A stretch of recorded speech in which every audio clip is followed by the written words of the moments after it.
This episode. 2019 is running out of runway. It's part 2 of Thunderbirds I'll Go in the randomizer. And it's all over for our Christine Glanville mega interview. That's all coming up in Pod 81 of the Gerry Anderson podcast. 5, 4, 3, 2, 1. This is Christmas Control. Stand by.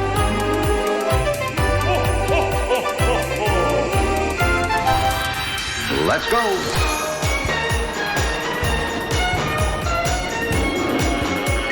Spectrum is green. The Gerry Anderson Podcast with Jamie Anderson and Richard James.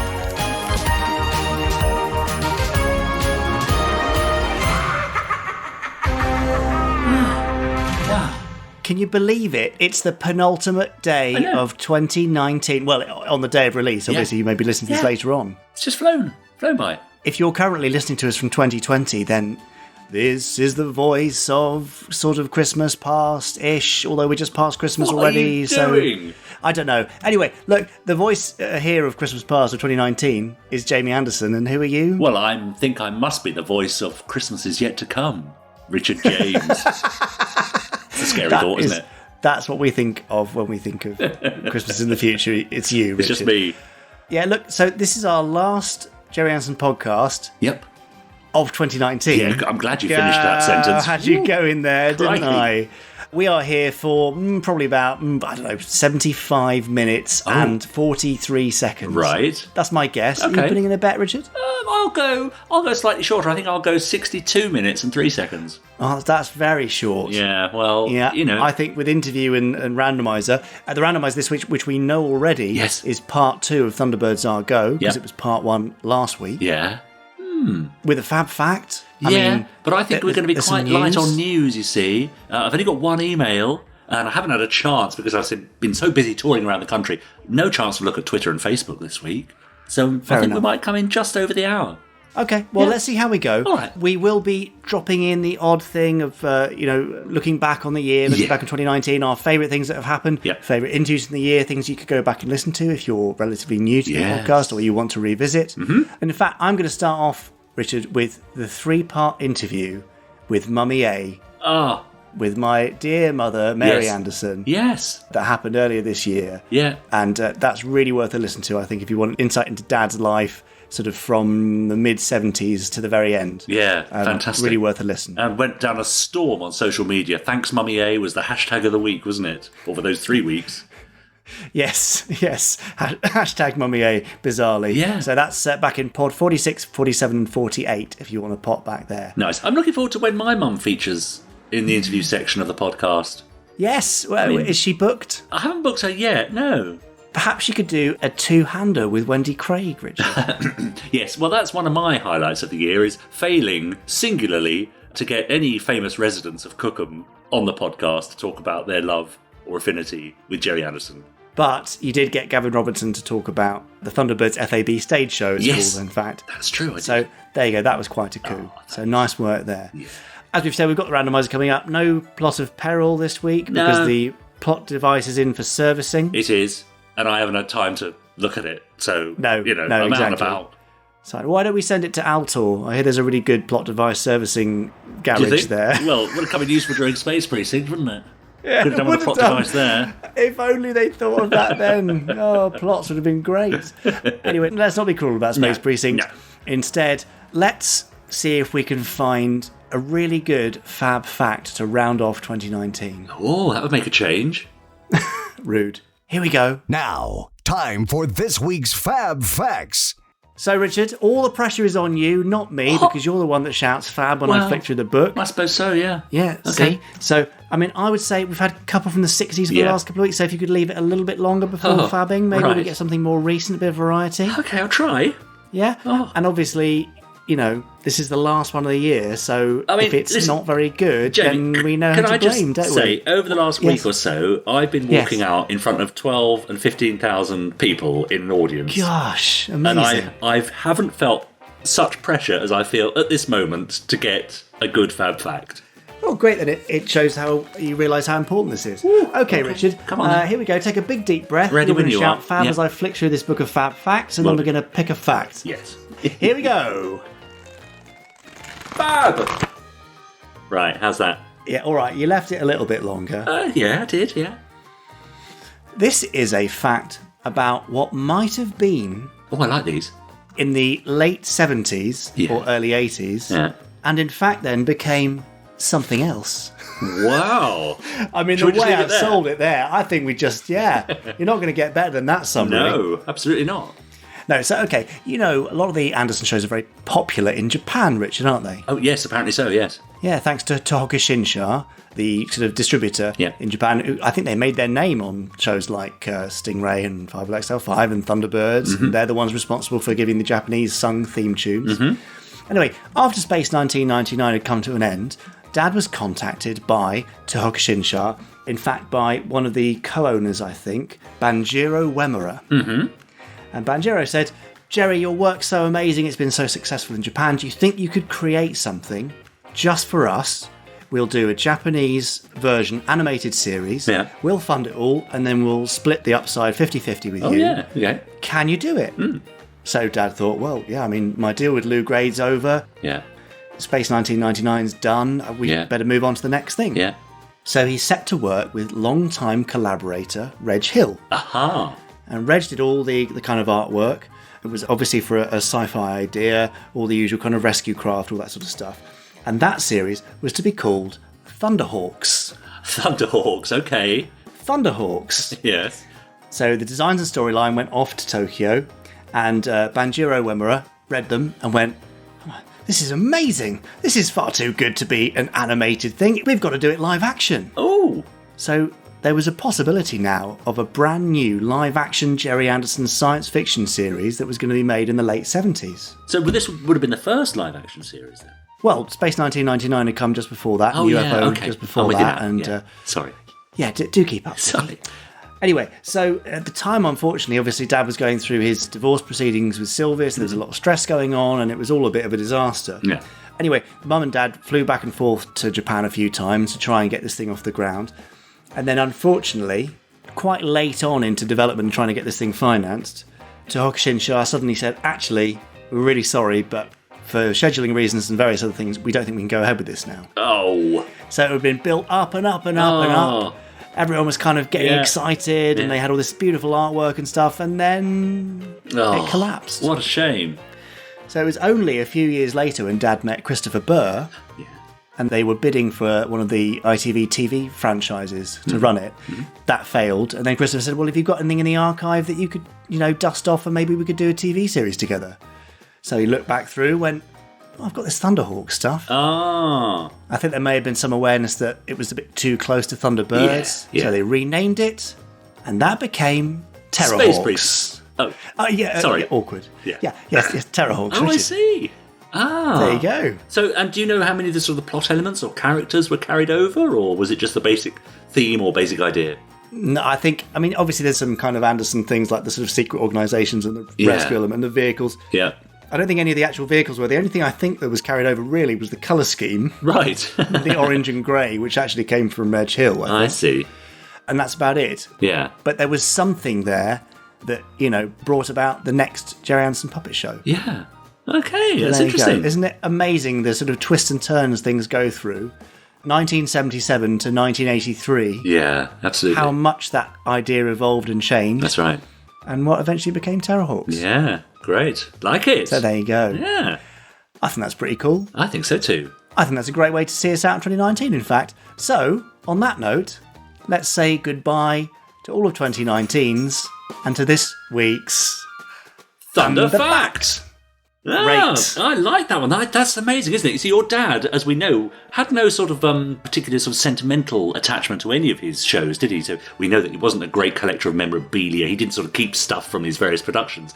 However, what he did keep for future development, it seems, was ideas. Yeah, absolutely. Very fond of his ideas and the potential they had, which is why I've got to my right, as you know, because you've seen it, a filing cabinet full of unmade Anderson concepts. That's from right. one-liners through to full Bibles and feature scripts and all sorts of stuff. It's amazing. Because a lot of the time it just wasn't the right time. That's all it was.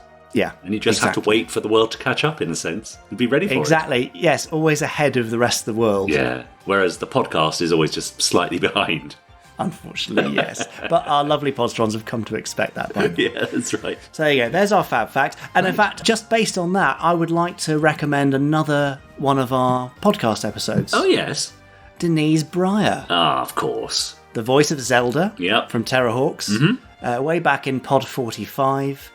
Denise gave us a short but sweet interview, right from the beginning, her being Footso the cat in Twizzle, through to how much she loves being evil in Thunderhawks. That's great. So well, there you go. Yeah, they do say actors love to play the villains, don't they?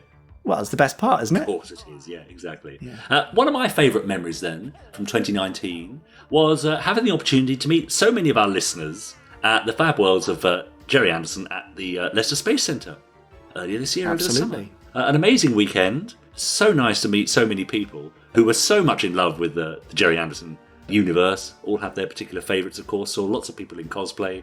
Lots of people brought things to be signed or had made props and so on.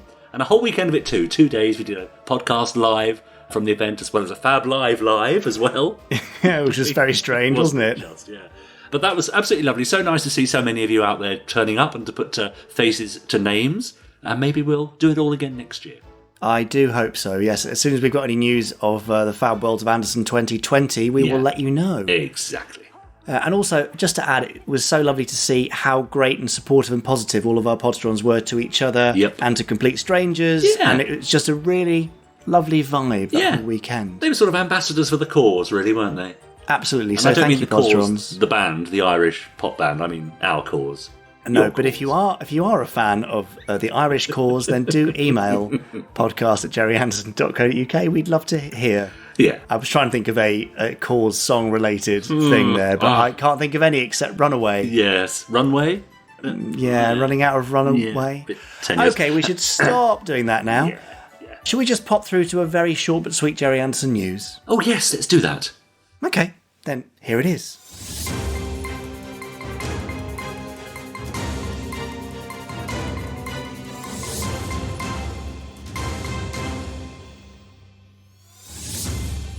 Right, well, look, it's the end of the year. Yeah. There's not a huge amount of Gerry Anderson news because it's all a bit quiet. You know, as we've said, Tim and Louise and co are having a bit of a rest. Yep. Customer service and the Gerry Anderson store are kind of everyone's having a little break, really. They are, well-earned break. Everyone except me. Yeah, all right. Yeah. Poor me. I'm doing an arena tour and performing in front of thousands and blah, blah, blah. Yeah. Anyway, so yes, if you don't yet know, Richard is doing Grandpa's Great Escape live currently, and there may be a couple of dates left at this point. Not for much longer. We finish at the weekend on January the 4th. So, yes. There you go. Grandpa's Great Escape live.co.uk if you want to go along there. If you do want to pick up a calendar for 2020, we've just got a couple left at the time of recording. Again, they may be all gone by the time this comes out. You can order them from shop.gerryanderson.co.uk. We've got a Thunderhawks one and a Space 1999 one. Yeah. And they've got 13 months, so even if they arrive a bit into January, you'll still have a full 12 and a bit months of use of them. So go and grab those. And just from me, an enormous thank you to all of our listeners for sticking with us through 2019. Yeah. And obviously to you, Richard, and lovely Chris Dale, for all the efforts you go to, and everybody else in the kind of extended Anderverse. The full team here at Anderson Entertainment have been awesome. Thank you. Here's to an exciting 2020. I think most of us can see some rather exciting things coming. It certainly can. Which we can't wait to share with you at home. We just can't quite do it yet. Yeah. So thank you, and we hope you have a marvellous 2020. Now, if you do have a 2020 Anderson-related New Year's resolution... Oh, yes. Like to watch the whole of Joe 90. Something like that. That won't be mine. Yeah. No, I'm not into self-flagellation in that way. Okay. But if you're thinking, actually, my Anderson resolution is to go to my very first Gerry Anderson convention. Oh, yeah. Something like that. Yeah. Or to write some fan fiction. Yep. Or to create some fan art. Or anything like that. Or to email the podcast. Or just to email the podcast, and then you will have actually succeeded instantly by sending that email to podcast@gerryanderson.co.uk. There's an easy win for you. So yes, do email us with your 2020 Anderson-related New Year's resolutions. Crikey, you've got me thinking now. I think I might try and walk down Cookham High Street doing the old puppet walk from the Thunderbirds FAB stage show. That's that. For charity. Okay. Interesting. For charity? Yeah. Yeah, not for fun? No. No. Okay, fine. I'm still thinking on mine. I'll let you know. I might tweet it or something. Yeah. But anyway, that's the end of all of 2019's Gerry Anderson news. That was the news. That was the news. So glad to hear you got over your cough this week, Richard. Yeah, I knew it would go, you see. Feel much better now. Because you were a bit, bit croaky. A little bit poorly, and you're so busy on your tour. It's crazy. I know. It's madness. I just want to pop back again and recommend another one. Actually, this trip's slightly back into 2018. Oh, yeah? From our New Year's Eve 2018 episode. Right. So pretty much a year ago. Mm-hmm. Well, 364 days ago. Yes. And that was our interview with Sean Feast. Yes. Who wrote all about Dad's late brother, Lionel Anderson, who was killed in the Second World War and who was the template for all of your favourite puppet heroes like Steve Zodiac and Mike Mercury and Scott Tracy and Captain Scarlet and Troy Tempest and all of those. It's a really, really good listen. Sean is a fascinating storyteller and it will give you a real-world insight into the world of Gerry Anderson. And that's back in Pod 29. That's great. That's a lovely one. Now, I have just one email here from Rob who sent... Only one? Well, because I think I want to keep it short. I've been busy. I need a bit of a rest. I've got 2 shows to do. Right, yeah, it's just... Okay. So here we are. This is from Rob and sent, of course, to podcast@gerryanderson.co.uk. Hi there, Messrs. Anderson and James. Just a quick mail to thank you for the podcast, which is brilliant. He says, being a 60s kid, born in 1962, some of my earliest memories are watching Thunderbirds and having most of the Jay Rosenthal toys in around 1966, and my dear departed mum making me a Virgil Tracy outfit for a school fancy dress competition on the sports day when I was 6. In later years, I watched up to Space 1999, and after a long time away, I bought a load of battered dinky toys I'm going to restore. Plus, I recently purchased a few t-shirts and the Space Precinct full series on DVD. Nice choice. Very enjoyable, Richard, he says. Can't wait to see Firestorm. We'll close now. Keep up the podcasts. I'm working my way through them, he says. That's a chore. FAB from Rob, he says, keep up the good work. Well, thank you very much, Rob, and a Happy New Year to you.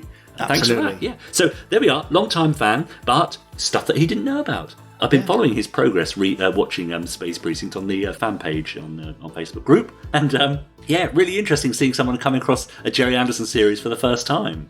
Yeah. I mean, we often assume that everybody's seen everything there is to see, but that's just not the case. Yes, that's right. So there we are. Yeah. Now, I know we've already done a bit of Thunderhawks, and Thunderhawks isn't everybody's favourite. Yeah. Now, we do have downloads now available from the Gerry Anderson store. So if you want to try out the Thunderhawks audio series, you can just pop along there straight away, buy the series and download it immediately and then listen at your leisure. Great. But I should also say one of the other highlights of the year for me has been the fact that we were able to announce the development of the new Thunderhawks reboot, Kate Kettle and the Thunderhawks. It took us all by surprise. Yes, it did indeed. It took the entire internet by surprise, and me, in fact. Yeah. And it's been very exciting. We've been working away on that in the background. Some very cool stuff coming together. Yeah. And in fact, I've had some good news about that relatively recently, which we'll be able to talk about hopefully February, March time, maybe. Yeah. Let's see. Great. And it's just very appropriate. Next year's 2020. That's the year Thunderhawks was set. Yeah. And who knows what may happen for 10/10/2020. Thunderhawks Day 2020. Let's see. Right. Okay. Very good. Yeah, that was a great experience when that sort of exploded all over the place, wasn't it? People say, "What? Thunderhawks reboot? What?" Oh yes. Didn't see that coming. It's exciting. Yeah. Oh, there's that other new thing, Richard, wasn't there? You quite like that, didn't you? What, that little thing that happened around about the same time, wasn't it? Yeah, that's right. I thought you were quite keen. Brand new full cast adventures of Space 1999. From Big Finish, of course. Brand new Koenig, brand new Barbara Bain. We had a retelling of Breakaway, the original first episode of Space 1999, which again brought in, I think, lots of new listeners, lots of new fans to the Gerry Anderson universe, but also managed to please a lot of old-time fans as well. Once we got over that hump of, this is not the same cast, it's going to sound a little bit different, but we're honouring the original production. Once we got over that, I think people really settled down and enjoyed the story, and also the craftsmanship that goes into making these audio adventures. It really is nothing better, because the only limit is your imagination when you listen to these things. It's fantastic.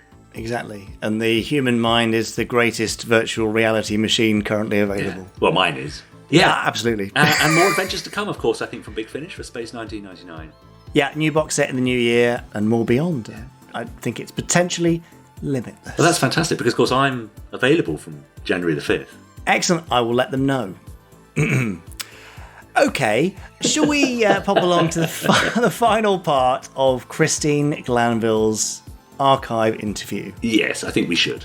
So, done for Dad's biography, recorded back in 1991. This is the final part, and it'll bring us right up to date. Well, right up to 1991's date, so we don't get stuff like Space Precinct, but we get a little bit of a hint of the Thunderbirds resurgence and all the stuff that's going on there. So, here you go, our last part with Christine. Did you have specific characters that you would operate? You just everybody no, we didn't. We never did. I don't know why. I can't. All that happened was they would ask for, in Thunderbirds, because I can think of the name straight away, Parker, Penelope, and Jeff Tracy. The puppets would be brought across on some things called Murray Brothers, and which was a long stick with a sort of little wedge thing at the top with some hooks in, because the strings were so long, and sort of hook these two hooks under the controls, and they'd bring the puppets across to the bridge on these. Well, whichever puppeteer happened to be the first one to take this puppet, they'd take it, you see, get it sat down and sort of keep it. Because they did, and we didn't. Also, I mean, you might think characterization. That each puppeteer should have their own puppet, but there was 2 stages anyway. So there was Captain Scarlet and our Captain Scarlet, 2 different people working them. It would have been different anyway. I mean, to work in the characterization, the voices.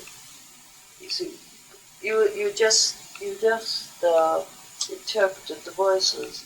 I mean, you've got a slow speaking puppet. I mean, there's only sort of a few things that you could do with a slow speaking puppet. You get somebody all bright, cheerful. So I mean, it's the voice that is important. So after Joe 90, the Secret Service. Yes. That one as well. Yes. And what happened next after Secret Service? Nothing. There was a That's gap. when we got the sack. Yes. How did they break the news to you that? For that Well, moment, I mean, no more as puppets? regards me, I thought that after I never had any faith in it. I mean, I'm a pessimist, really. So at the end of each series, I thought, well, this is it. They're not going to do it. So of course, I accepted this, that this was it. That it actually had happened, and in fact, relief to a certain extent, because it had been a long, long time, and we had the last series. I don't know. It was like working in a factory, and I had felt that after 12 years of this, that it would be quite nice to do your own thing and sort of not get everything just we're going to do this. The puppets have got to look like this. Sometimes, if only we were doing something. If we had something that we could do of our own, to sort of create our own characters. So it was a little bit of a relief as far as I was concerned. Good as the whole thing had been. So is this when you moved on to Rupert the Bear? Well, no, I had a year without sort of being able. It takes about a year to get back into business again, and to do something totally different. So I went to work with one of the other puppeteers, Rowena White, and we joined a touring show run by somebody called Clifford Heap, and so we did that for a year, and it was really hard work. I mean, by this time we wanted desperately to go back to the films, you know. But anyway, we couldn't. And so we thought, well, David Ross had joined in that show as well. So we decided that if we could do this, we could do anything. So we'd take the risk and try and get a show going of our own, which we did. In the meantime, Mary Turner and John Reed had formed their own film company. So in the time that we were touring around with this Clifford Heap show, they had been making their contacts with their film company. And so by the time we decided that we'd had enough of Clifford Heap, they had got Rupert Bear. And that sort of came together about the same time. And it was about 18 months afterwards. And so she was wanting operators. And she would have had Judith, I'm sure, but Judith was beginning to be ill by this time. So she employed myself and Rowena, and we got David in as well. So we did that series, and then after that, the people from Bernie Kingham from ITV, who was the producer for Rupert, suggested that we took a version of the Rupert Bear thing round the stage, round the theatres. So he got permission from Beaverbrooks. So I'm cutting the long story short because it wasn't quite as easy as all that. We had a lot of toing and froing, but eventually we did get permission, and for 10 years went round with Rupert Bear. And by this time, Gerry had started back up again with Terrorhawks. So by this time I was fed up with touring. I was very glad to come back to Gerry and Terrorhawks. A lot of those puppets and Terrorhawks were operated from underneath, yes. Because you see, in that time, in that 10 or 11 years when he'd been out of the puppet business and we'd been doing our own thing, the Muppets had come on the scene. So, and they were worked from underneath, and they were very lively and very sort of had a lot of character and a lot of sort of push and shove. Gerry felt that he couldn't go back to this rather stilted, quiet sort of marionette style. And, so was Terrorhawks pleasurable for you, or? Yes, it was. Strings. Well, Terrorhawks was beginning a different style of puppetry. We weren't trying to follow Jim Henson, I hasten to say, but he had introduced something different, and that was these movable faces. Also, if you're working a puppet from underneath, you've got a lot more control over it. Oh yes, I remember doing that once. Action photo. So you made the group? No, I made God, what's his name? Mark. Yes, Mark Knopfler, and the pianist. And you used traditional methods? Yes, yes, they wanted them to be like the Thunderbird puppets. That was the idea of it, because of the Thunderbird connection and some of the other Thunderbird puppets that were in it. They wanted the puppets of the group made like them, so that's what we did. Did you actually meet the group at all? No, I didn't. Going back, did you meet Cliff Richard when you did the Thunderbirds? Well, we sort of we met him sort of passing through. There was going to be a reception. We thought we were going to it. All the people that had made these puppets. It was all set out up in the office, and with sandwiches and wine and everything. And we'd come back thinking we were going to it. We didn't get invited.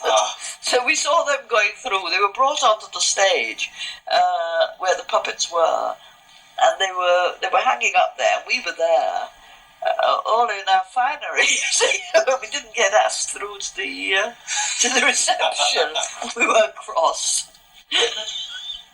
So in this, for Dire Straits, we were in this small studio up underneath one of the railway arches, and they came in once or twice, but the way they didn't actually come up onto the where we were working. It was a sort of a loft, and they cut holes in the floor for the puppets to drop through. But we looked over, sort of peeped over at them, but they never looked up. But so we never sort of actually met them or. So you based everything on photographs, Polaroids? Yes. Well, no, they were quite good photographs, and so I had this photograph of Martin Opler, and the photograph was so miserable. Absolutely miserable photograph. They wanted them. They took the photographs, and not as pretty photographs, but as working photographs. What they looked like, what sort of faces they pulled when they were playing these instruments. So, and they looked so miserable. Every photograph was this sort of thing. Deep concentration. So, I mean, you saw them. You know what they were like. I'm telling you the truth, aren't I? When I'd seen a video, one of the fellows had lent me a video where they were on the stage, the audience cheering and clapping. They didn't look like that. They were reacting to this clapping, and they were sort of smiling. So anyway, but I thought, well, and I said to Mary Turner, that they look miserable. And this particular one of Martin Opler's face, all of his face, sort of the eyes slope downwards. Everything slopes downwards anyway. So I did this. Because it wasn't accepted. So I had to do another one. And even then, I had to cheer him up a bit towards the end. But in fact, it's not a bad head, is it? Where is it now? Whatever happened to it? I've brought them home, and I said I'd rung them up once or twice and said, quite happy to bring these. I got them on some stands. We'll go up and have a look at them in a minute. But because I wanted them to get them back in good condition. Getting sniffy. So anyway, I rang them up and said that I'd done them. By this time, they'd gone on tour. So I don't think they want them in the office at Limelight. So they can't get a decision as to what they want done with them. So I've still got them. So, but they can go back whenever they want them if they don't want them. So, for making those puppets, I seem to remember you telling me that there were bits coming from everywhere. Something came from Hemel Hempstead, something came from somewhere else.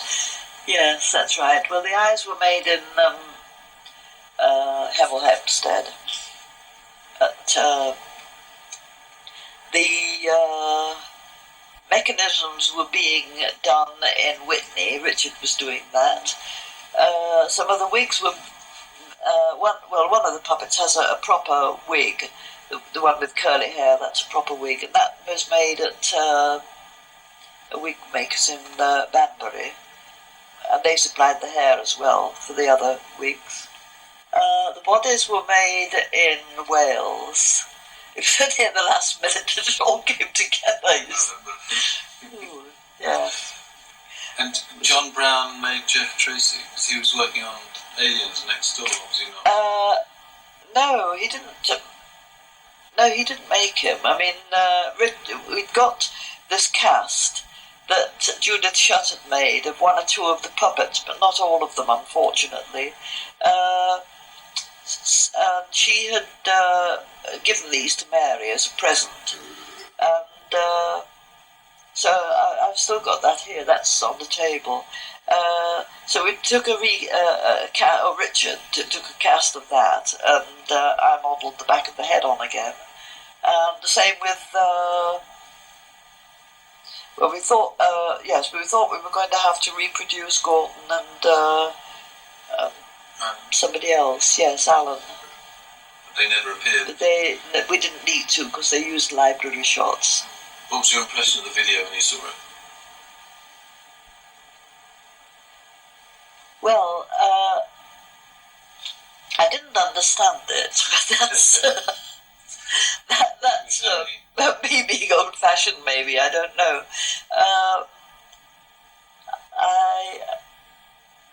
I thought it was very good. I think some of the shots, like the great big, the shot of the great big craft breaking through the wall. Yes. It wasn't apparent what it was. It wasn't. It was a wonderful. Well, it wasn't a model. I mean, it was a massive, great thing. Did you ever see it? No. It was huge. I mean, that craft, just the front of it, was almost as big as the front part of this room. It was a massive, great thing. And when it crashed through the wall, you couldn't really see enough of what it was. Yeah. And the big craft of Thunderbird 1 that was coming down, I never spent thousands on it. I mean, it could have been done with a model. Yeah. I think it would have been better done with a model, actually, because I think the operating of it would have been better. But the puppet action, I thought it was quite good. I'm not saying Gerry is worried that we're doing too much. The director was very pleased with it because he wanted it to be very lively, and I mean, some of the shots. There was one shot where it's a quick shot of the real Mark Knopfler, and I mean, it's so fast. It's good. You don't know what you're seeing. I must admit, I watched some of it in sort of slow motion. Yes. Video just to try and catch it, particularly the Tracy Lounge, because it was on for about 8 seconds. Yes. In total. But, so the actual the shooting in the studio, did that pose problems? No. Actually, it was marvellous. I mean, it was like a great big ego trip for us. I mean, this director, Steve Barron, he was absolutely superb. And, I mean, Gerry was there in an advisory capacity during the time that we were doing the group. And, I mean, Steve Bannon was saying, great.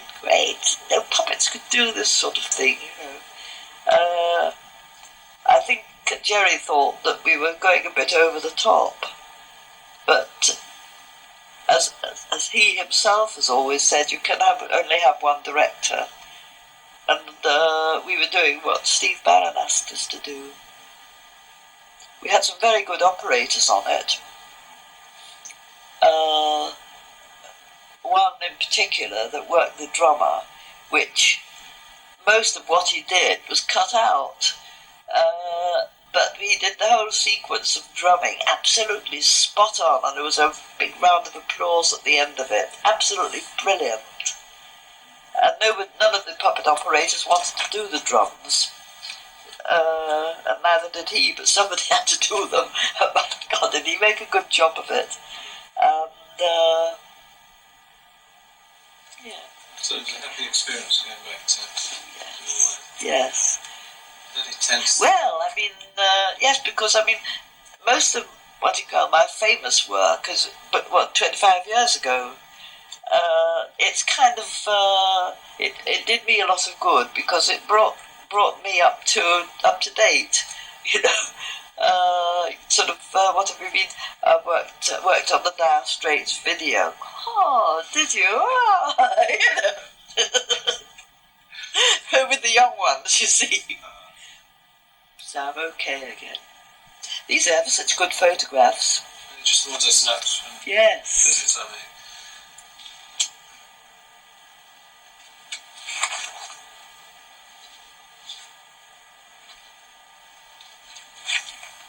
So with Thunderbirds back on the television again, it's top of the ratings on BBC Two. Well, it isn't this week, unfortunately, no. It's gone down to third. But it has been. They're delighted with it. It got the highest ratings that they've ever had on BBC Two, I was told. And, the fact that it got to the top anyway and held it for 3 weeks. But, it's gone down to third. So Gerry knocked on the door and said, "We're starting again." Oh, yes. It'd have been wonderful. Absolutely wonderful. The only thing is, I feel sure that,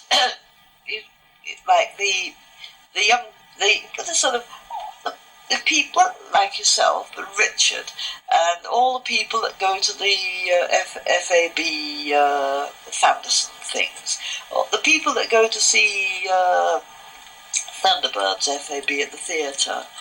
You saw what they were like. There is enthusiasm there. They were always saying, "Why doesn't he do some more? Why?" It's the people at the top that hold the reins with the money. I think that they're out of touch. They go, no, it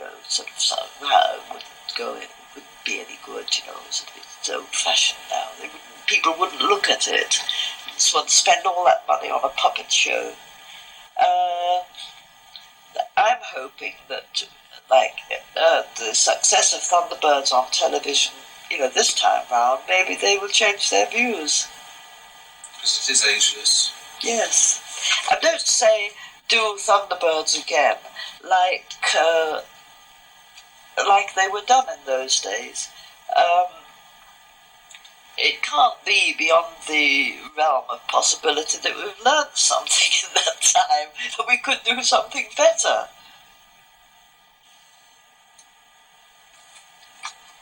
We've only seen about 6 episodes, there's a lot more to see. Yes. I probably Scarlet a lot after that. That's the only danger, you see, really, that say, well, this has been successful. No, we won't. We've got Captain Scarlet, we've got Joe 90. We'll show those first. You see, rather than do some more. We'll wait and see. Yep. Well, it's been a blast with Christine, and Yes. I'm actually slightly sad. No, not more than slightly sad. I'm really sad that it's over. Yeah, it's like she's become a part of the podcast. She's been our 4th presenter for the last 5 weeks, isn't she? I'm kind of wish that we'd somehow got an audio tag of her saying, "Hello, I'm Christine Glanville, and you're listening to the Gerry Anderson podcast." But yes. sadly not to be. No, that's right.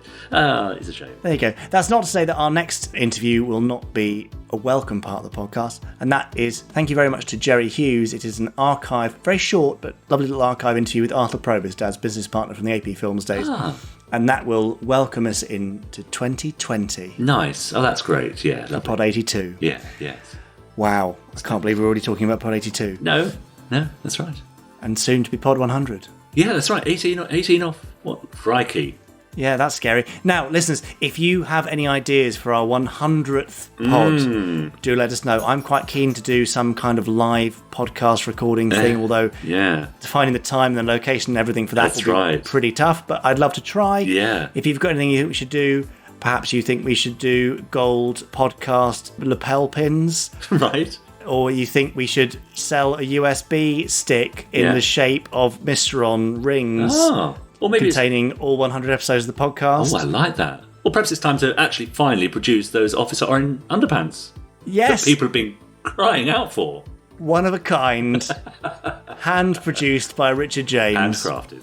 Not so sure they'll sell, but never mind. Do email us in your ideas. preferably not Officer or in Underpants, to podcast@gerryanderson.co.uk. We would love to hear from you. And if you do want to attend perhaps a live recording, let us know where you think would be a good place to do it. Is it Leicester? Is it London? Is it Birmingham? Is it Manchester? Yeah. Is it Edinburgh? Yeah. Is it the Scilly Isles? Is it Malta? Oh. Who knows, Richard? I'm not sure the budget will stretch to that, but it might stretch to Birmingham or London. Okay. Anyway, let's see how we go. We'd love to hear your thoughts. Now, to sort of close out 2019, I think there's no better person to do that. It's my dog leaving 2019, heading into 2020. Goodbye, Ernie. There's no person better to give us a nice send-off from 2019 into 2020 than Chris Dale and Marina. No, you're right. Who are bringing us the second part of Thunderbirds I'll Go for the final randomizer of 2019. Shall we hand over to him? Oh, yes, let's do that. Okay. Last time on the randomizer.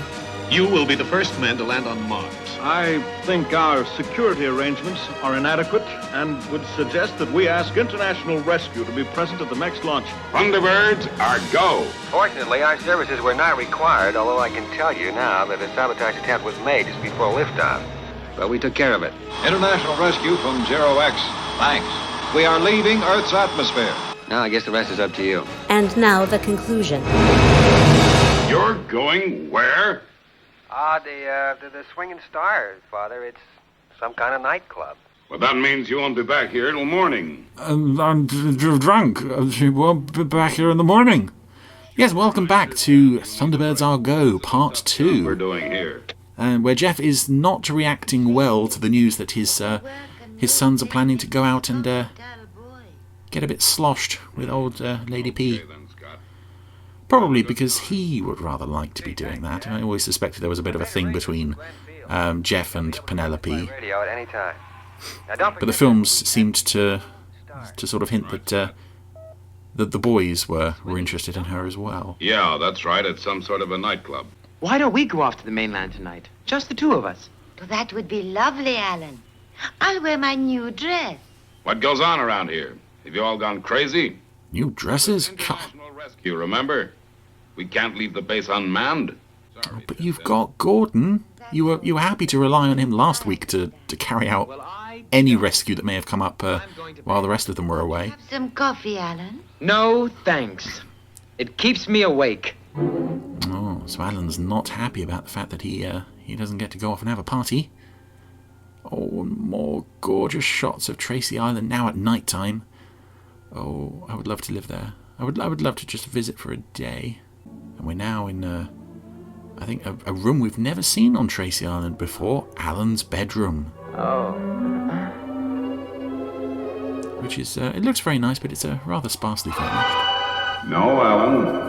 Have you gone crazy? We can't leave the base half-manned. And here we go on one of the more, let's say, infamous sections of Thunderbirds I'll Go, the dream sequence. Now, obviously, dream episodes in the Gerry Anderson world are, by and large, not a favourite of most people. Penelope, you're 30 seconds late. So I find it rather strange that they spend so long in the first Thunderbirds movie on this extended dream sequence. But I suppose two reasons they wanted to do it was one, to really push again the spectacle element. It's not quite sort of psychedelic, but it is rather... You're dead on time. I don't know, it sort of reminds me of like proper old school, big Hollywood, epic Technicolor films. But also we want to maybe get a singer in here. And we're now cruising past Mars. Well, it's ambitious as dream sequences go. Straight ahead. Oh no, they're heading... It's not the swinging star, it's the twinkling star. They've given him his own movie! Ah! It's fabulous. No, it's an evil place. It's an evil place populated by... Oh, the worst toys. No parking problem here, my lady. 'Cause I've got the cannon, remember? And now now here we are in the Swinging Star Lounge. I would love to have actually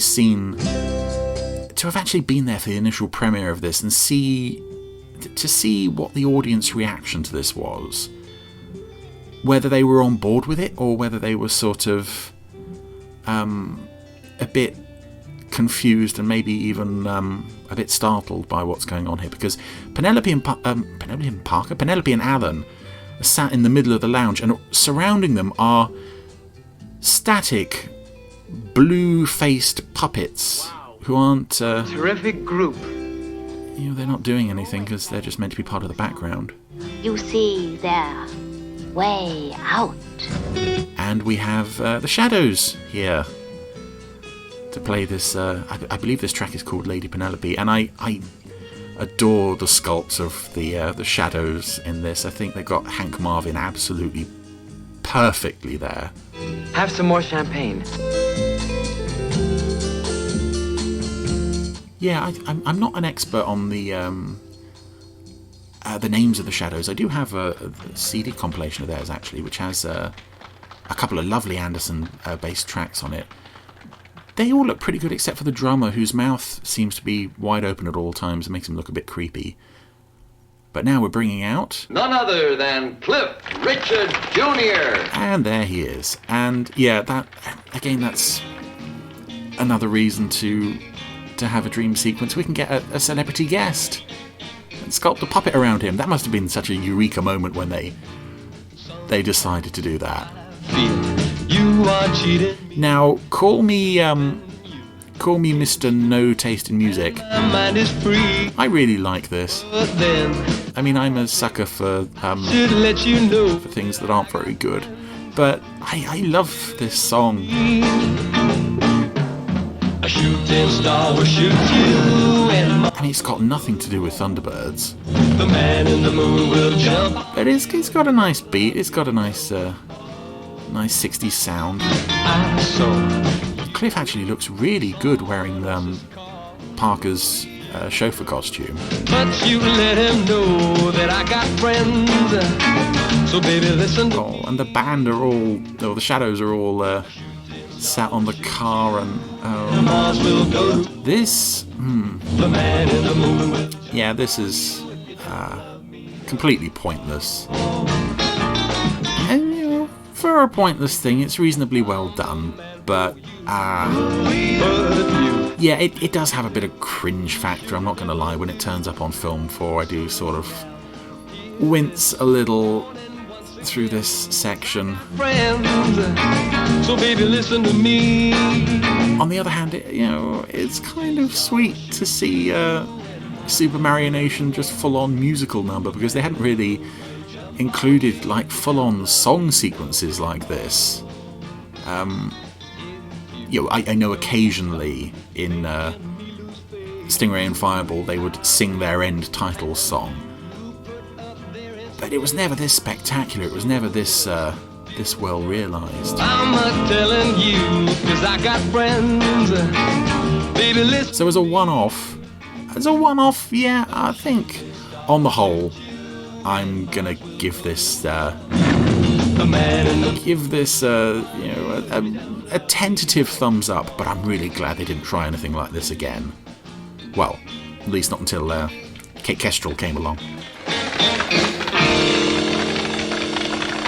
Also, apparently, Gerry tells a story that a woman at the premiere actually screamed at Cliff Richard's puppet. Come on, let's dance. That must have been such a wonderful experience for everybody who worked on this film and these shows, to have a full premiere event for their big epic film. And I know obviously the film didn't do so well, and that was kind of the beginning of the end for one I can rely on, Alan. For the Supermarionation world. I'll be down right away. But just for that one night, they must have felt like they could have done anything. Must we? Dad needs me. He's depending on me. I've just got to go. This is an odd element of the dream as well, that Alan dreams that he is the only one his dad can rely on, whereas I would have thought most children would sort of be like dreaming of being a bit more rebellious and not associating so much with their parents, but Anyway, that's Alan for you. Mind the gap, Alan. I can't possibly make it. What's the matter, Alan? And it's an odd element of this film and Thunderbirds 6 that they seem to have picked Alan as being the primary audience identification figure, at least among the Tracy brothers. Scott and Virgil do most of the heavy work, but it's Alan who gets the main character moments. And I he was in the show a lot, but not more than Scott or Virgil. So I don't quite know why both films picked Alan as like Alan, the man to build the whole film around. Oh no! I just noticed that behind him there is what looks like a stuffed, it could be a carved wooden alligator. Oh, I hope that's not the one Tintin got him for his birthday in Attack of the Alligators, because that would be very sad. Yeah, that's stuffed. Anyway, we're now around the pool, and yeah, we're 56 minutes in. This is the first time we've actually seen Brains in this film, which is a bit of a shame. He was in the original cut scene of International Rescue appearing on TV. Wish John was here to enjoy the fun. But I guess someone's got to man the space satellite. Then I guess it has to be him. No reason, I just feel very strongly about it. Father, I was just listening to the Zero-X transmission to Earth. They've just announced they've safely landed on Mars. Thought you'd all be interested down there to hear the news. Thanks, John. Keep in touch. FAB. Talk to you next year. Poor old John. Just heard from John. Who? After 6 weeks in space, Zero-X has safely landed. And both films, he gets completely sidelined. It's not fair. Anyway, we're now on Mars. And is this the first time that we've seen any depiction of Mars in the Gerry Anderson universe? I think it might be. And as with much of the earlier special effects sequences, we are taking an exceptionally long time to pan across the surface of Mars and watch the MEV slowly rolling in over the horizon. It certainly helps make the place look very bleak and very desolate, but again, it just needs a little bit of a kick in the posterior to get it going. My first thought is, I think the atmosphere would be breathable, but too thin to sustain life as we know it. I have a feeling that we may encounter life as we don't know it. Oh, I adore that line. And obviously it's rather ominous setup for what's about to happen with these strange little rock formations that keep popping up everywhere. But it is... Oh, it's just one of those lines that fires the imagination. These strange formations seem to be all over this part of the planet's surface. Don't ask me why, but they worry me. Now, Ray, don't Why? let your imagination run riot. Yeah, Tony, I know it would be all too easy to happen up here. But can you account for the strange formation of those rocks? My first impression is that when the crust of the planet was very thin, it was struck by meteorites. As the meteorite punctured the shell, so the hot rock exuded onto the planet's surface, like toothpaste out of a tube. A good theory, Tony. Now explain to me how the exuding rock wrapped itself into a coil. Oh, boom. Game, set, and match to Dr. Pierce. This is one of the many things we have to investigate. We're falling behind schedule. Can we move on? Sure, Paul. Sorry. You're in a hurry? We've come all the way to Mars, but if you two don't behave, I'm going to turn this thing right round. We're going to go home. Oh. And of course, it's hard to watch these scenes of the MEV pootling around on Mars without thinking that sooner or later, in some other Gerry Anderson universe, the MEV would be back on Mars to encounter other alien life form. I think we'd better take a sample back to Earth. I must say, I think that would be a wise precaution, Tony. Just in case they ever come and attack us. But no, nothing would ever attack us from Mars. Gonna stop. Gonna blow up a priceless geological phenomenon. A sizable piece. Okay, Ray. As soon as you fire, I recommend you stand by at the ready. I've just got a feeling, that's all. Dr. Pierce is he's a bit of a one for being a bit ominous. And this sequence of the MEV crew on Mars, by the end it almost becomes like we're watching Zero X the series, which is something that I would absolutely have been on board for. And of course in TV21 we did have the rather wonderful Zero X comic strip. That was one of my favourites because it was mostly drawn by the late great Mike Noble, who was just did some phenomenal stuff. But yeah, a slightly more mature and sophisticated take on the Fireball XL5 planet hopping space adventurers fare. If you haven't seen any of the Zero X strips, I would really recommend checking them out. And just imagining what we could have had if they'd had more screen adventures. Anyway, I've waffled all over. One of the rock snakes waking up. And that is a rather unsettling image for Thunderbirds, because you're so used to everything being,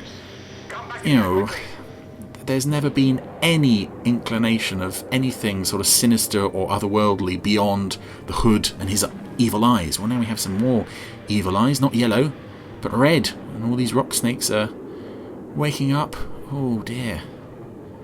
Blasting the MEV.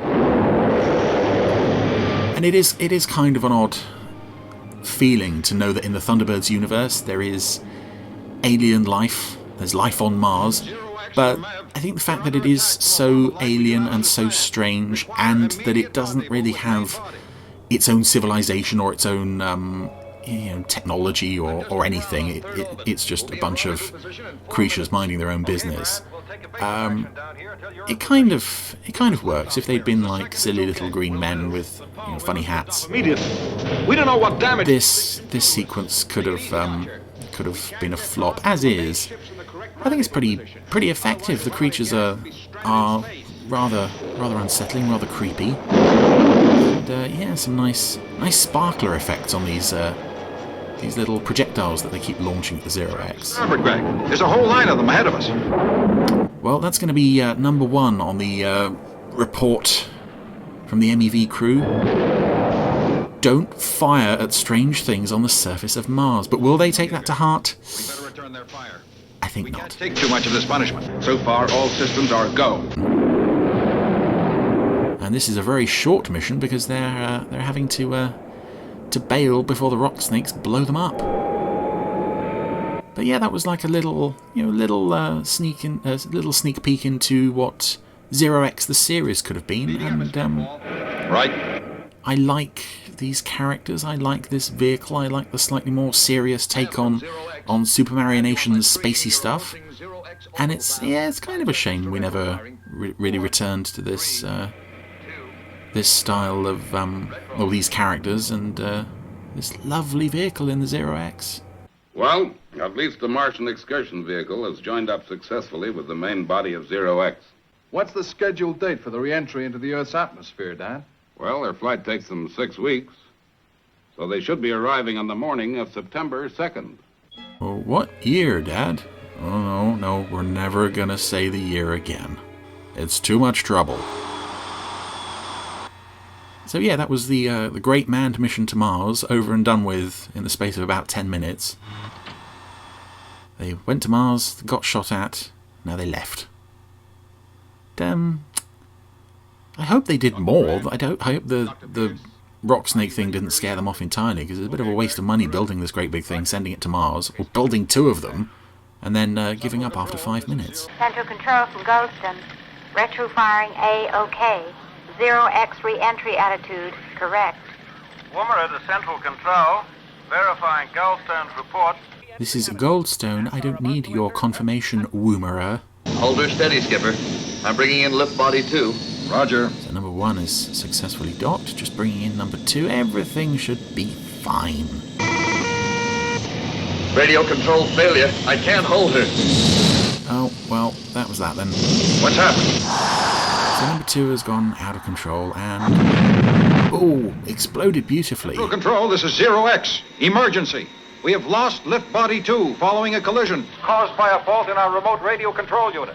And it's strange as well that Zero X, having Help us, I'm afraid. The locking gear was damaged in the collision. Having had so many problems already, now has another problem that scuppers its return to Earth. I could sort of buy that maybe damage from the rock snake's fire was maybe responsible for some kind of malfunction, or maybe even the lifting body was sort of knocked off course at the last minute by a signal from the hood.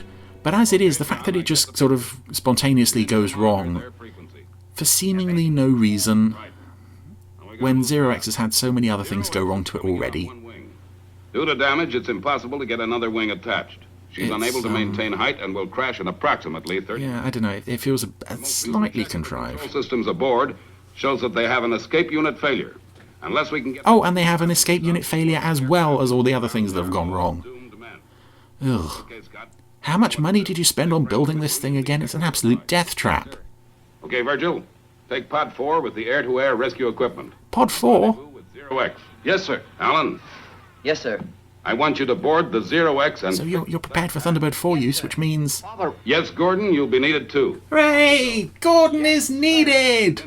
Gordon is needed! Thunderbirds are go! Oh, at last. Justice for Gordon. Sadly, no justice for John. I don't think we even see him for the rest of the film. Poor guy. And then when we see him in the next film, he gets, I think, one line, and he's being voiced by a different actor entirely. Maximum speed, Scott. Ah! We're gonna need all the time we've got. Where did you come from? That little room that Brains is sitting in behind Scott's chair has never been seen before or since, I believe. It makes sense that that there would be a room like that on Thunderbird 1. I think we saw the winch room in The Uninvited, and in Crywolf there's, I think, a chair sort of on the floor next to Scott's, but it's a whole nother room on Thunderbird 1. Central Control, this is International Rescue, Thunderbird 1. Anticipated your call, we're on our way. We know you're useless, don't worry, we'll take care of it. Yeah, it's, from here on, the rescue of the Zero X crew, they're not going to save the machine itself because they can't. I've been requested to pass a steer to you. This is all very, very slickly done. International Fix System 240. There's very little padding here, there's very little that doesn't need to be here, and in that sense, it's a really nice showcase for the Thunderbirds machines and the Tracies and everything they can do. It almost feels like, though, by this point that everything in the book, but the escape unit... they've left it a little too late to star in their own film. National Rescue had been with us this time. They might have come up with something. Because the Zero X crew Zero X itself have been the primary focus up to this point. They require to make contact with you.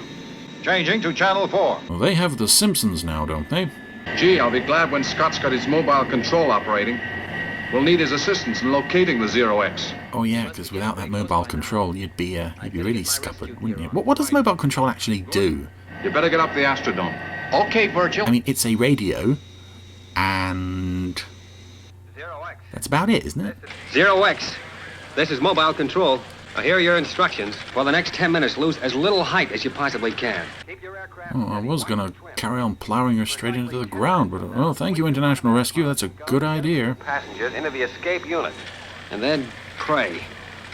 In the meantime, take further instructions from the pilot of Thunderbird 2. It's a rare mention of religion and faith in the Supermarionation world. Thanks. Alan, Gordon, stand by. Zero X, dead ahead. FAB, Virgil. Oh, and there's that gun section that Brains was using back in Ricochet. Coming in below you. Now Gordon's have a go at it. A lower nose landing gear. We're gonna put a man aboard and attempt to fix the escape unit. Release air brakes, Greg. Right. And now this rescue sequence is very reminiscent of what International Rescue did back in Operation Crash Dive to rescue the Fire Flash. They had to, in that instance, they sent Gordon over to check things out. So it is rather strange that... well, no, I suppose it's not strange. If it worked well enough in that episode and it was a suitably spectacular climax to the story, then why not try it again here? It sounds mighty dangerous to me. It is mighty dangerous, and we do want to try it. Now hold her steady.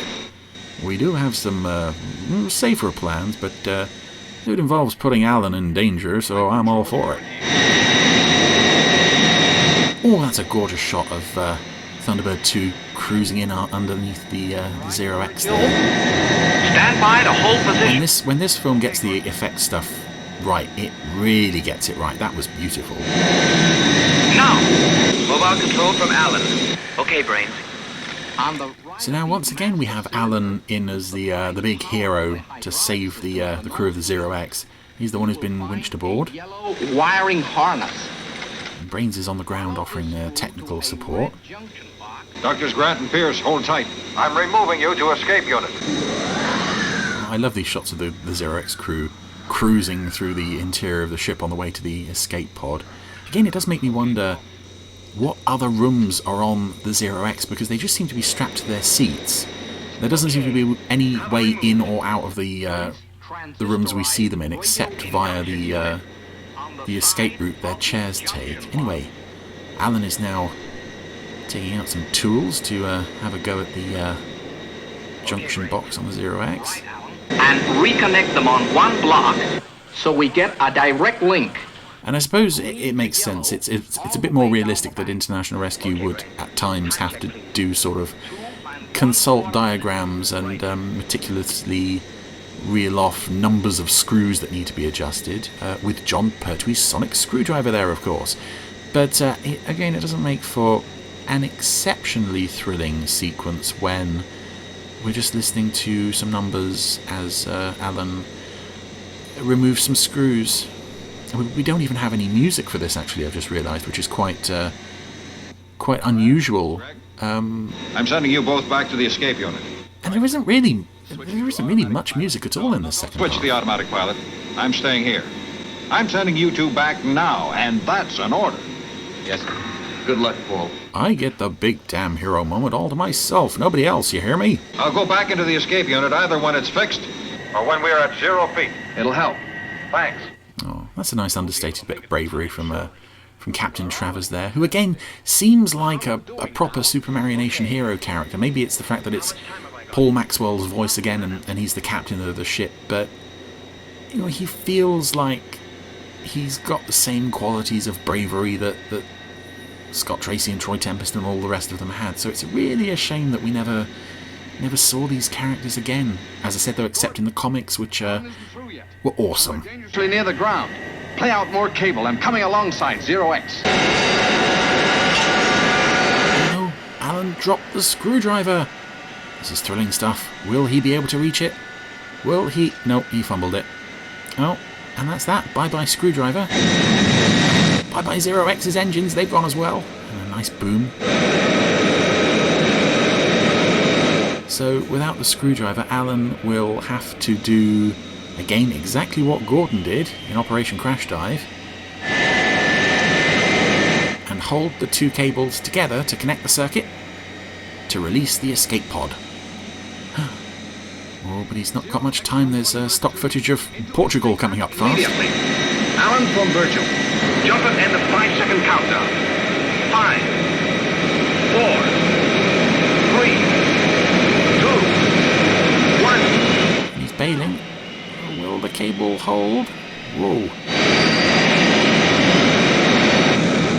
And this shot. Stop! Now!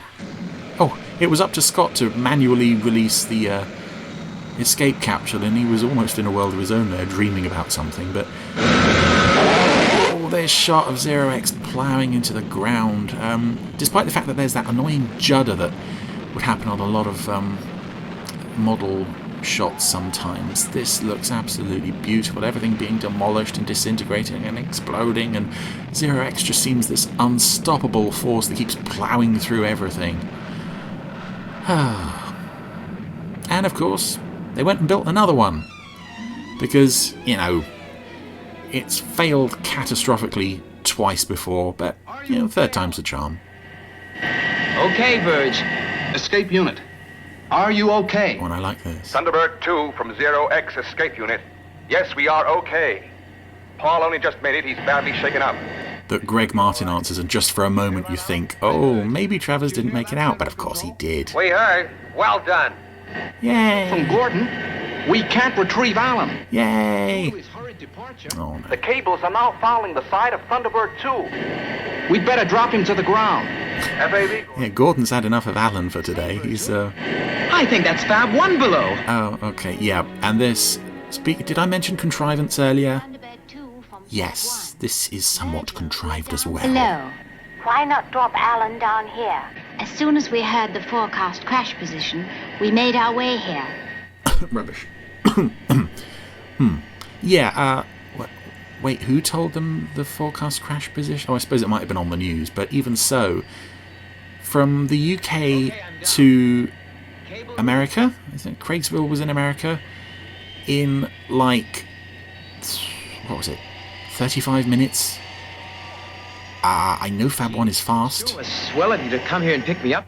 But... After that brilliant performance, I think that's the least you deserve. But at least this can all tie up Alan's dream fantasy of a night with Lady Penelope. Your hotel. Is that correct?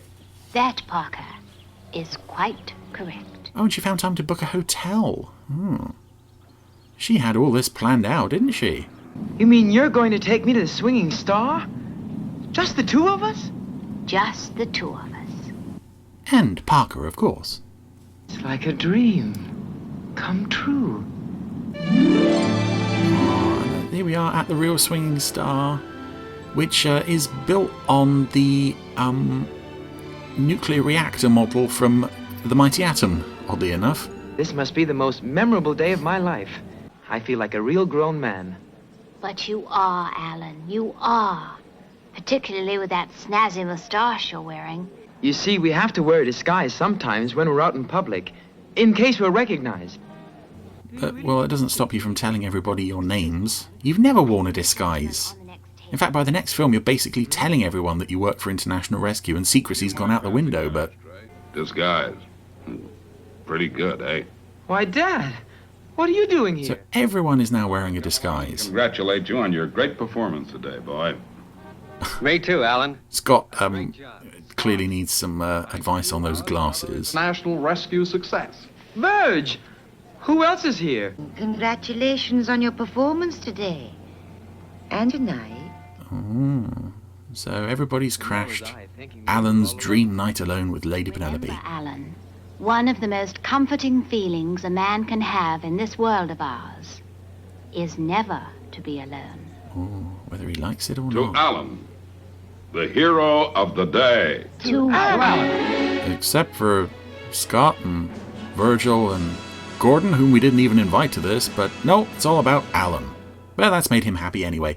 So that was... Thunderbirds! Ah! Go! Yes, thank you. And, as... It's an odd one to talk about this. Both of the Thunderbirds films are rather odd to talk about because... neither of them quite recapture the magic of the television series, for me at least. And I think the flaw with this one is we spend relatively little time with the International Rescue gang, you know, the Tracy family, the characters that we know from the show. And I know a lot of time in the episodes was spent sort of establishing the characters who were going to be thrown into danger before International Rescue rolled out and saved them. But in this, I think we spend like the first 20 minutes on that first flight of Zero X, and it ultimately goes nowhere. So, some gorgeous effect sequences in this. You know, some of the best that the Anderson team of any era ever put out. But I think maybe they just got a bit too carried away with all that and sort of lost sight of the fact that in the TV show they'd really built up this core of characters that we all loved. You know, we loved the characters as much as we loved the effects and such. So, you know, it's nice. It's visually interesting and exciting. Doesn't quite have the magic of the TV show, but you know, still one of the best films I've seen all year. Lovely. Epic. Well, yeah, except for the dream sequence stuff, I just thought that was weird, but there we go. Yeah. I mean, well, at least it gave them an excuse to have Cliff Richard in the shadows, and there was no way to do it otherwise, was there? No, that's true. Bizarre. Thank you, Chris and Marina, for holding our hands through 6 decades of Gerry Anderson shows throughout 2019 and before, and we look forward to what you bring randomly. Yeah. In 2020. Absolutely. Crikey. He did work out, didn't he? Or if he hasn't done, Chris, I think you should try and work it out. On what date will you actually run out of Gerry Anderson episodes for the randomizer? I think it's quite a while yet. Yeah, but work it out, Chris. I want to know. I think it's about 2031. Okay. Then what do we do? I don't actually know. But awkward then. Actually, it's not quite that far, but it's, I mean, let's see. Well, we've got plenty of time to think about it. I think that's the takeaway from this. Yeah, fair enough. So I think that's it, isn't it? We're done. Well, yes. That's 2019 wrapped up. Are there any other highlights, Richard, that you would like to suggest listeners go back and give another try to? Any other interviews? I mean, I thought John Glenn's interview that's right. was pretty cool. Yeah. And he also reveled a fab fact there. He did. If you don't know what it is, then you need to go back and listen to that. That was in Pod 64. Yeah. I mean, we've lost a few this year, of course. I'd like to, we had a Shane Rimmer Memorial podcast, I think, in April. Richard Gregory, of course, left us unexpectedly this year, so he featured as well. So do go back and have a listen to those, because they contributed so much to the Gerry Anderson story, and of course it's always sad when we lose people. Absolutely. So if you'd like to hear those, go back to Pod 36 for our Remembering Richard Gregory episode, and back to Pod 42 for the Shane Rimmer tribute.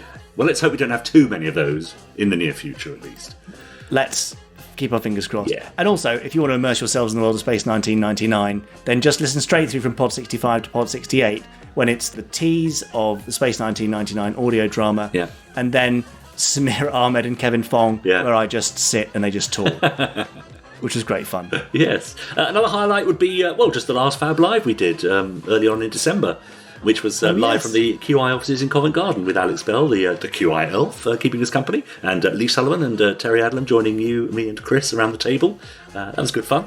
And the curry afterwards, of course. The curry afterwards was delicious, wasn't it? Goodness me. Anyway, look, if you've got any ideas for interviewees or anything different, new segments you'd like to hear for next year in 2020, then do let us know. podcast@gerryanderson.co.uk. Make sure you pop along to the Facebook group and join us there, facebook.com/groups/podsterons. Yeah. And, share any other thoughts you like about the podcast on Twitter, # Gerry Anderson Podcast. You can tag him, Richard and James, or me. I'm Jamie Anderson. You said it! It took all year, but you said it. It's a lot of practice, but I've absolutely got there. Great. And if you have enjoyed this year's worth of podcast, then please, please, please, please, please now immediately go and leave us a review and a rating on whatever your podcast app of choice is. If it's Apple Podcasts or Overcast or Pocket Cast or Castbox or Stitcher or Spotify or Podbean or Podbay, any of those, wherever you leave the review, it really helps others find us and show that it's not a total disaster. Oh, there you go, my little dog's come back just to give us a final celebration for 2019. But thank you for joining us. Thank you, Dickie, for all of your hard work. Oh, you're welcome. Good luck for the rest of your tour. Oh, Thanks. And finally, you're bringing out a new book, aren't you? Yeah, let's talk about that next week. Are you sure? Yeah. We'll save it for 2020. How exciting. Even wanting more, Jamie. Oh, very smart. Okay, well, we'll talk about the book next time. Thank you for joining us for all of 2019. We look forward to speaking to you again in 2020. But for now, it's goodbye from him. And it's goodbye from me. Goodbye. Goodbye.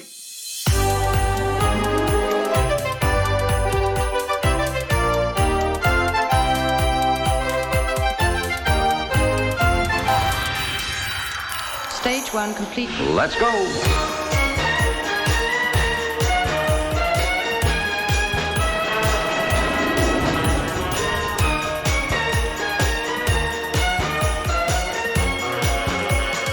Spectrum is green.